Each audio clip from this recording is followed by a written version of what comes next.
रही है संभल से। बता दें आपको कि एसपी सांसद शफीकुर रहमान बर्क का निधन हो गया है।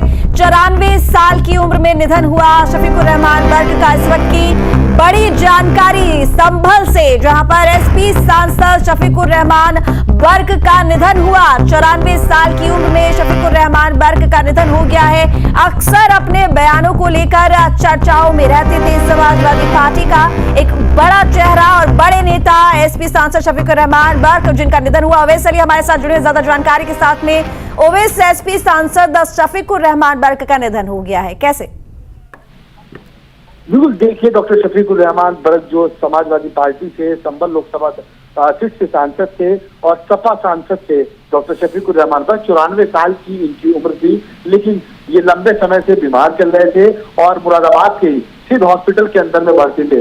हालांकि इससे पहले भी डॉक्टर शफीकुर रहमान बर्क की जब बीच में वो तबीयत खराब होना शुरू हुई थी तो उनको दिल्ली हॉस्पिटल के साथ साथ में गुड़गांव के मेदांता हॉस्पिटल के अंदर एडमिट किया गया था।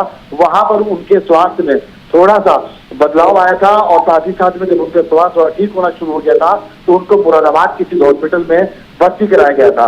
हालांकि लंबे समय से डॉक्टर शफीकुर रहमान बर्क जो सांसद समाजवादी पार्टी के थे वो सिद्ध हॉस्पिटल के अंदर भर्ती थे और समाजवादी पार्टी का एक बहुत बड़ा चेहरा डॉक्टर शफीकुर रहमान बर्क थे। हालांकि अभी लगभग 10 मिनट पहले उनका इंतकाल हुआ है और जब उनका देहांत हुआ तो उसके बाद तमाम जो समाजवादी पार्टी के कार्यकर्ता थे और उनके चाहने वाले थे तो उनके में एक गंभीर माहौल पैदा हो गया है। साथ ही साथ में डॉक्टर शफीकुर रहमान बर्क को देखने के लिए लोग ज्यादातर अब सिद्ध हॉस्पिटल की तरफ जाते हुए नजर आ रहे हैं। हालांकि डॉक्टर शफीकुर रहमान बर्क का 94 साल की उम्र में इंतकाल होना, साथ ही साथ में संभल की अगर बात की जाए और क्योंकि 2024 का जो चुनाव है वो बिल्कुल नजदीक और वहां पर उनकी जो दावेदारी थी वो काफी मजबूत मानी जा रही थी। अभी हाल फिलहाल दिनों में उसका हालचाल जानने के लिए राष्ट्रीय अध्यक्ष समाजवादी पार्टी के अखिलेश यादव भी पहुंचे थे। उन्होंने उनसे हालचाल भी जाना था और ऐसा सूत्र बताते हैं कि जब डॉक्टर शफीकुर रहमान बर्क की अखिलेश यादव से अभी बातचीत हुई थी तो सिर्फ उन्होंने ये कहा था अखिलेश यादव को, क्योंकि 2024 का जो चुनाव है तो पूरी तरह से तैयार थे उसको लड़ने के लिए भी।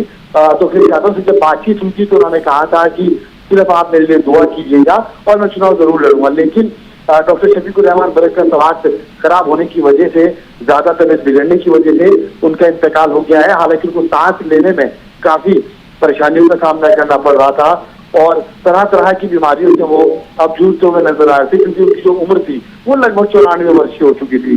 हालांकि समाजवादी पार्टी का एक बड़ा चेहरा है डॉक्टर शफीकुर रहमान बर्क, लेकिन अब वो इस दुनिया में नहीं रहे हैं और लोकसभा चुनाव 2024 की अगर बात की जाएगी संभल सीट को जोड़ के अगर देखा जाएगा, क्योंकि एक गंभीर माहौल है तो इस आने वाला समय बताया कि लोकसभा चुनाव पर कितना बड़ा अब असर पड़ता हुआ नजर आएगा। लेकिन डॉक्टर शफीकुर रहमान बर्क का